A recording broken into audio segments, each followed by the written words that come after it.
Waalaikumsalam. Waduh, ketekan tamu gede rek. Monggo, monggo.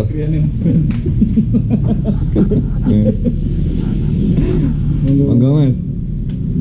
Salah Mas. Ini kok syuting-syutingan nih maksudnya piye? Kameranya alhamdulillah hari ini kedatangan YouTuber kondang Banyuwangi ya Masya Allah. Jadi ini ownernya Al-Fatih Mart. Al-Fatih Mart. Al-Fatih jenis apa? Ini jero ya Pak. Lagi ini orang genah sekarang. Orang genah banget. Oh, daya Jawa Budes ya. Ini daya tangkapnya luar biasa. Kamera ini larang ya Pak ya. Oh iya lali aku. Aku tak masuk.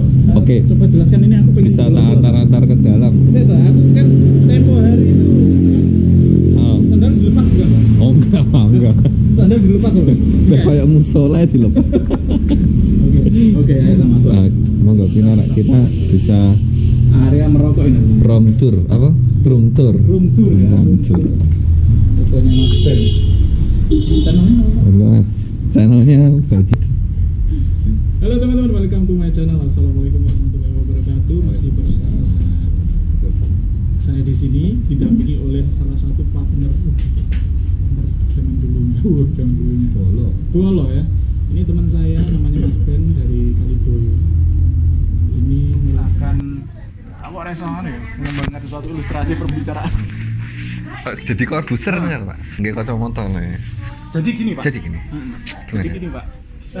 Saya ini tertarik banget. Mas Ben ini kan dulunya alumni magang Jepang bareng saya. Bareng dia. Bareng, ya nggak bareng dulu dia ya. Tapi perjuangannya bareng. Tapi ketok sukses banget ya. Allah. Karena ketok tahun buri loh, nggak pampers. Ya. Pokoknya kalau kita lihat ada pampers di belakang itu pasti pikiran kita langsung kemana? Ke bokong bayi maksudnya. Minimarket teman-teman. Jadi Mas Ben ini berhasil membuka minimarket dan kelihatannya itu cukup darah nih endorse ya Pak. Jangan dilihatin Pak, nanti berbahaya. Endorse. Jadi gini Mas Ben, saya ingin tahu kisi-kisinya. Dulunya itu mulai dari tujuan Anda pergi ke Jepang. Karena emang tujuan pergi ke Jepang intinya merubah kehidupan Pak. Saya dari keluarga yang notabene menengah ke bawah dan terlilit banyak hutang. Masa Pak? Hapus sih. Dari orang tua loh ya. Iya. Dari orang tua itu kebetulan terlilit hutang Pak. Oh gitu. Jadi sama meluncur ke Jepang. Dulu awalnya kuliah, tapi putus. Nggak sampai lulus? Enggak Pak. Kok sama? 1,5 2 tahun lah saya kuliah Pak. Sama. Bodoh. Nggak sampai lulus. Yes. Terus lanjut. Terus akhirnya saya memutuskan untuk kerja, tapi kerja yang intinya saya bisa mendapatkan uang yang nggak sama dengan yang biasanya gitu. Minimal 10 juta. Saya mikir dulu kayak gitu. Coba. Nah ya gue. Urung gak ngerti. Mikir Karena ngerti dodolan opo. Gak mungkin di Indonesia saya dapat uang 10 juta per bulan dengan basic SMK. Gak mungkin kan. Akhirnya saya memutuskan untuk ke Jepang dan ya bertemu dengan Mas Rija Baji.i. Oh iya ceritanya itu ya. Jadi modalnya dulu motor fiction satu, tak jual habis nggak punya apa-apa, berangkat les itu Mancal, dari rumah itu paling ya setengah jam Mancal. Masih ingat kan Pak, saya kalau nggak nunut biasanya ram lebu. Oh iya biasa gitu. Oh pantesan Mas Ben iki. Oh gak nek nunutan. Saya elek. Sekalian nek peda macet ning dalan. Tapi luar biasa ya, 3 tahun terus tambah 2 tahun kalau nggak salah. 5 tahun jadi. 5 tahun berarti. Ya ini 5 tahun di Jepang betul. Aku bang 3 tahun. Tapi dhewe wis ngene. Ini. Terus setelah dari Jepang itu mau, maksudnya kan waktu di Jepang kan teman-teman waktu menjadi TKI magang itu kan ada suatu target. Tapi enak sih nggak di target akhirnya poya-poya habis toh. Tapi kan pasti Mas Ben ini punya suatu target, nanti aku pulang harus ngapain itu ya Pak. Nah jadi memang dari dulu tuh saya pengen banget punya minimarket. Sudah dari dulu ya. Ketika di Jepang tuh saya sudah, kalau nggak minimarket satu bengkel Ahas. Franchise Ahas itu. Tapi karena birokrasinya sangat sulit waktu itu. Sebenarnya sudah dibantu sama saudara di Surabaya. Cuman karena sulit, ya wes aku banting setir aja wes. Mau ikut Alfa sama Indo. Ternyata 300 sampai 500 jut Pak. Itu lisensi tok apa ngono, Pak? Investasi dan lisensi tok. Barangnya Dari mereka sih. Itu nganu 500 ya? Oh, franchise. Di Indo Alfa itu kan ya, barangnya titipan ya. Dan kita dapat bersihnya sekian persen. Iya. Nah, itu terlalu ekstrim bagi saya. Karena memang modal dari Jepang tuh nggak sebanyak itu, karena memang tak belikan dari ini. Jepang 5 tahun itu Ya. 50M. Bener, saya dulu salahnya di pas membangun ini, Pak. Saya tuh pakai broker apa jenenge? Kontraktor. Kontraktor yang nemunya di Facebook. Nah, teman-teman jangan sampai kayak saya ya. Cari kontraktor yang benar-benar terpercaya. Kalau saya nemu di Facebook langsung dengan waktu itu 75 juta terima kunci, perjanjiannya kayak gitu. Oh iya. Setelah saya bayar tuh cicil, Pak. Pertama 30 dikerjain, saya bagus. Kesan pertama oke, Pak. Minta lagi buat beli ini, buat itu tak tambahin, Pak, 50. Nah, oke, kerjain ini tuh. Setelah itu habis 50 langsung orangnya tuh kok agak Hilang tanpa jejak. nggak menghilang dulu. Pertama masih dibiarkan 1 bulan nggak digarap. Oh, nggak digarap. Iya. Tak parani. Iya, Pak, kok nggak digarap? Mas, duitnya entek. Wes sampean tambahin maneh. Sampean lunasi. Akhirnya tak lunasi, Pak, 75 juta. Habis dilunasi 75 juta itu dia bikin statement. Statementnya, Mas, rumah sampean ini kalau minimal tuh 120. Pertama 90. Pernah 90. Kalau sampean gak iso nambah 90, gak jadi, Mas. Jadi wis kadung dikekne, Mas. Nunggu saya tuh kejebur dulu, Pak. Jadi gimana sih, Pak, kondisi kalau kita udah kejebur, ya lo arep mentas ya opo, wis triknya dia juga mungkin ya. Kan triknya dia. Ben mlebu sik, baru mates. Nah, ternyata seperti itu triknya, Pak. Mereka tuh kayak gitu, jeleknya di situ. Nah, akhirnya saya mau tak tambah dikit, Pak, lebih dikerjain, tapi tetap masih gini lagi. Pas statement kedua beda lagi, Mas, ternyata salah aku. Naik 90 ora jadi. Maksudnya 90 itu nggak jadi. Terus harusnya berapa? 120. Lintah darat, Pak. Jadi nyedotnya ini alon-alon, tapi mematikan. Akhirnya itu 120 gak jadi sampai 150, 200. Nah, bisa kayak gitu. Akhirnya setelah itu kan terus jadi kan, meskipun waktu itu aku ngerti kan nggak sampai total kan? Nggak sampai total, cuma ya anak genteng itu. Nganu apa? Punya buka opo sih pertama, Pak? Bakso Haji sama pertama es nyoklat. Oh, itu bareng ya? Duluan es nyoklatnya. Nyoklat ya. Jadi nyoklat itu ya franchise juga ya. Franchise juga. Terus bakso Haji itu bertahan sampai berapa dekade? Itu 1 tahun. Kalau nyoklatnya itu semenjak saya di Jepang nih lama, udah sekitar 2 tahun lebih kalau nyoklatnya sih. Tapi semenjak ada Taiti ya ya itu tadi, jadi dia nurun drastis. Terus akhirnya saya tahun sih. Oh, setelah nyoklat itu jualan baju anak-anak itu.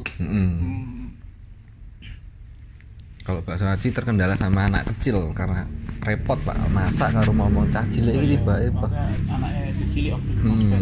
Nah, setelah bakso Haji itu kayak apa? Tahu gejrot. Oh, dodol tahu gejrot juga ya? Tahu gejrot. Fotokopian tuh baru-baru aja, Pak. Jadi kabeh ditelateni. Betul. Lek retail ini setiap harinya pasti ada pemasukan juga ini. Alhamdulillah, Pak, tiap hari. Karena orang belanja kayak gini kan dadakan loh, kebutuhannya tuh beda-beda tiap harinya. Nah, terus untuk pas waktu RP bangun ini kira-kira permodalannya gimana? Kalau untuk bangunan doang, bangunan tok tak hitung-hitung sama ketipunya itu ya kalau 250 juta masuk, Pak, untuk bangunannya tok. Terus untuk yang ini, untuk mengeset menjadi minimarket ini berarti 250 tambah berapa tadi? 150 ya? 400-an. Langsung, Pak, duitnya kayak mana? Ora, Pak, nyicil. Jadi saya nabung bangun ini tuh sejak tahun pertama saya di Jepang.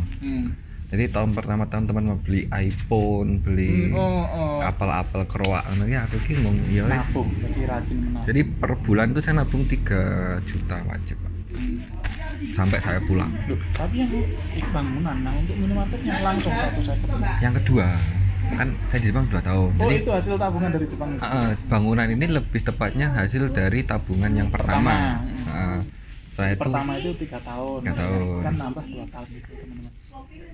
Terus yang isinya ini lebih dari ke yang proses saya kedua. Nah itu. Jadi langsung blek.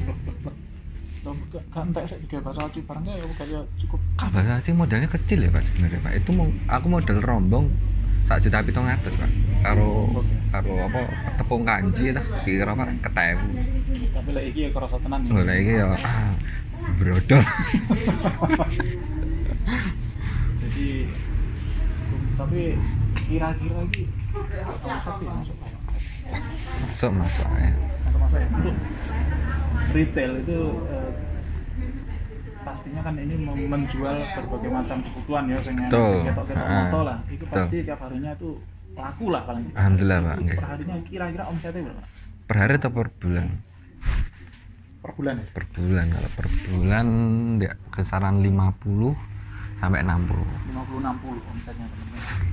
Tapi untuk kotor tapi Pak ya, belum listrik dalam listrik AC loro iki piro Pak? AC listrik per bulan 1 jutaan. Iki dok? Bajit. Biasa AC aku masang AC sitok iki genta-genti Pak. Karena AC-nya mulai pagi sampai tutup Pak. Iya. Jadi ya maksudnya teman-teman ya mampir lah ke sini. Demi kenyamanan apa bersama. Tapi memang ini pengaruhnya ke customer tuh banyak banget. Jadi mereka tuh belanja tuh lebih nyaman, lebih rileks dan bisa comot banyak. Wah, dia belanjanya banget. Betul. Dan keunggulan dari retail semacam minimarket ini kan enak sandingnya apa iki kita harganya kan kelihatan. Jadi kita ada teknik natanya Pak, nggak sembarangan. Jadi mana sih bersinkron Oh iya. aman lah tuku A mesti butuh B nggak ngono ya. Kadang mau masuk itu rencananya cuma beli ini. Tapi bahasa kresek pengalaman. Tadi aku pernah ning rekane adikku, kan kantinnya tutup kan. Arepe belanja ning warung Pak. Tuku jajan arek cilik-cilik ya. Tuku jajan itu ada warung satu modelnya kayak lama ya, semacam warung lama, rodok tutup separuh. Sing warung agak jauh, iku meh-meh ya ditata kayak gini. Jadi ditata menarik, lebih menarik. Rame, ya sing mau keliwatan Pak. Aku makanya waktu belanja rono sungkan ngliwat. Jadi sekarang tuh pembeli bukan raja Pak. Pembeli itu lebih melayani diri sendiri. Mereka lebih suka seperti itu. Jadi ya gitu teman. Iki maksudnya kita dilihat dari mata penjual ya. Maksudnya kita itu untuk membuka seperti ini tuh ya apa? Bukan berarti itu jualan apa sih? Mending warungnya mbok 6 ya orang punya pilihan sih Pak. Tapi di sini ya juga intinya gimana caranya kita nggak menyusahkan orang lain. Ya maksudnya dalam artian kita nggak mematikan warung sebelah Pak. Kalau kita harganya sama dengan warung sebelah, semuanya lari ke sini Pak. Karena Pak, wes penak. Ini agak mahal dikit ya. Iya, memang. Kalau dibanding sama warung sebelah, kita harganya lebih ups. Jadi kita punya pasar sendiri-sendiri. Jadi ini harganya ya wajar di tempat seperti ini tuh agak mahal dikit. Kita bukan bermaksud murah kene enggak. Justru lebih mahal di sini. Di sini. Di warung-warung sebelah. Kalau di bias pokoknya yang di lah. Kalau di tempat katakan di warung sebelah itu 5.000, mungkin di sini 5.500. Mungkin lebih kayak ya bayar karyawan, bayar listrik kayak gitu. Tapi pernah mengalami kejadian yang maksudnya merugikan enggak? Banyak Pak. Sering. Mulai kayak dari apa? Kadang ada orang mampir pulang bawa gondol, ada Pak. Kemarin tabung gas itu digondol. Tabung gas? Iya, tabung gas, enggak macam-macam Pak. Loro Pak digondol. Iya, itulah ya berita. Terus kadang orang pengen cek isinya Pak. Jadi ini dibuka dulu. Enak sih ngono. Oh, ada Pak. Itu kudu hati-hati. Model piye? Kayak gini dibuka, didelok isine. Iya. Mau dibayekno Pak. Terus digosing api. Ini nyapo? Manusia-manusia tidak manusiaan. Pengalaman kita ya kayak bangsanya parfum terus beberapa kayak ini sebenarnya nggak boleh Pak dibuka Pak. Kalau mau beli ya wes, beli kayak gini wes ada tulisannya kayak gitu. Parfum juga banyak yang nyoba habis itu wes ngono Pak. Terus mau tulis itu Pak, tidak boleh dicoba. Kita tulis sih. Enggak sih nek parfum karena memang belum terlalu banyak sebelum berani. Oke, teman-teman ya itu tadi salah satu yang mendasari Mas Ben itu untuk membuka minimarket. Ben ra kalah karo Mas Bajidot. Soalnya wingi dhek ngupload HRV putih. Biasa lah marek di kayak status sih di tuku. Amin. Brio nih wingi ya ngono. Tak diteni. Karena diselawati sih. Kayaknya mungkin teman-teman harus stay tune terus soalnya bisa jadi brionya nanti jadi giveaway ini. Giveaway brio. Oke, mungkin cukup sekian dari. Wes Pak. Oke siap. Dan oke teman-teman, bagi yang pengen membuka warung, maksudnya kan nggak harus besar ini, nggak apa-apa. Maksudnya untuk penataannya aja. Maksudnya konsepnya seperti minimarket bisa. Mulai mungkin kalau 100 juta pun ya bisa aja. Tergantung. Bisa Pak, bisa banget. Jadi tergantung teman-teman yang masih di luar negeri, masih dari TKI, TKW bisa menabung dan mencicil. Minimal itu 400 item yang laku tiap hari. Bisa Pak. Jadi kita pinter-pinteran milih apa yang benar-benar dibutuhkan oleh jangan semua masyarakat. dibeli. Oke teman-teman, jangan lupa subscribe channel kami Ben Hidayat Bajidot. Arigatou gozaimashita. Assalamualaikum warahmatullahi wabarakatuh. Waalaikumsalam warahmatullahi wabarakatuh.